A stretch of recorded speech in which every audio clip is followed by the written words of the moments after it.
سورہ آل عمران آیت نمبر 44 اور 45۔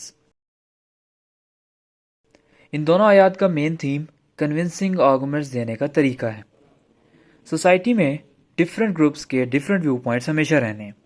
ڈفرینٹ ویو پوائنٹس والے لوگ ایک دوسرے کی ویوز کو دو طریقے سے ہینڈل کر سکتے ہیں۔ ایک تو یہ کہ ایک گروپ دوسرے کو کریکٹر اسیسینیٹ کرے اور انہیں طرح طرح کی باتیں کرے اور ان کی ہر بات کو جھوٹ اور اپنی ہر بات کو صحیح منوائے۔ دوسرا یہ کہ ڈفرینٹ ویوز کو ایکسپریس کرنے کا موقع دیا جائے اور سب سے سالڈ آرگومنٹس والا گروپ خود ہی جیت جائے۔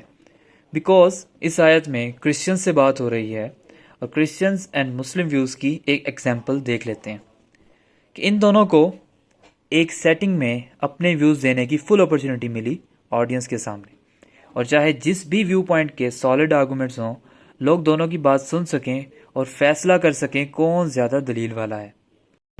اب کرسچنز کا جو گروپ مدینہ میں آپ صلی اللہ علیہ وآلہ وسلم کے پاس آیا تھا، وہ ٹیسٹ کرنے آیا تھا کہ یہ واقعی میں نبی ہیں یا نہیں۔ اس کنورسیشن میں پہلے ان کو کامن پوائنٹس پر لایا گیا جن پر دونوں ایگریڈ تھے۔ اب جو مین پوائنٹ تھا اس کو پریزنٹ کرنے کے لیے دو وے سے آرگومنٹ دیا گیا۔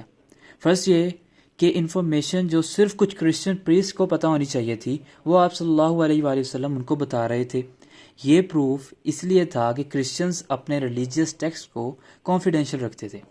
سیکنڈ یہ کہ نہ صرف پروف دیا گیا، پوائنٹ آؤٹ بھی کیا گیا کہ وہ پروف کیسے ریلیونٹ ہے، یعنی خود ہی آیت میں سوال اٹھایا ہوا ہے کہ آپ صلی اللہ علیہ وآلہ وسلم کو یہ باتیں کیسے پتہ ہو سکتی ہیں۔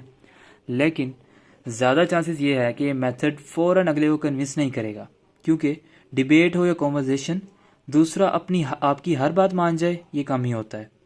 اس پرٹیکولر وے آف آرگومنٹیشن کا ایک بنیادی فائدہ جو بنتا ہے وہ یہ ہے کہ انسان کے سب کانشیس میں ایک ڈاؤٹ کریٹ ہو جاتا ہے، یعنی اب اس سوال کا جواب جو آنیسٹلی دے دے وہ ایٹ لیسٹ آپ صلی اللہ علیہ وآلہ وسلم کے نبی ہونے کی پاسبلٹی کو زیادہ سیریس لے گا۔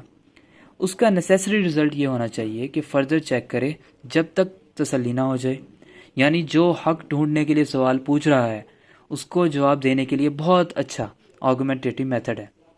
پروف جو اگلا بندہ ایز اے پروف ایکسیپٹ کرتا ہے وہ پیش کیا جائے اور اس کو پوائنٹ آؤٹ بھی کیا جائے کہ یہ کیسے ریلیونٹ ہے یوزنگ کوشچنس۔ یہ سوسائٹی میں گریجول چینج لانے کا ایک میتھڈ ہے کہ لوگوں کے سب کانشیس مائنڈ میں کوشچن بٹھا دیے جائیں۔ Movies, games, novels, stories, public sessions جیسی چیزوں میں اس کا استعمال ہوتا ہے۔ اس کا نیگیٹو امپیکٹ یہ ہے کہ آپ کی انیمی نیشن انہی کو استعمال کر کے آپ کی پاپولیشن کے سب کانشیس مائنڈ کو مینوپولیٹ کر سکتی ہے۔ اس کا پازیٹیو اسپیکٹ یہ ہے کہ اگر یہ جنریشن ایکٹیولی کوشچن کرے گی کہ مسلمان کون ہے، جسٹس کیسے لایا جائے، ایجوکیشن سسٹم کیسے امپروو ہو سکتا ہے، تو اگلی جنریشن تک ان سوالوں کا آنسر مل ہی جائے گا۔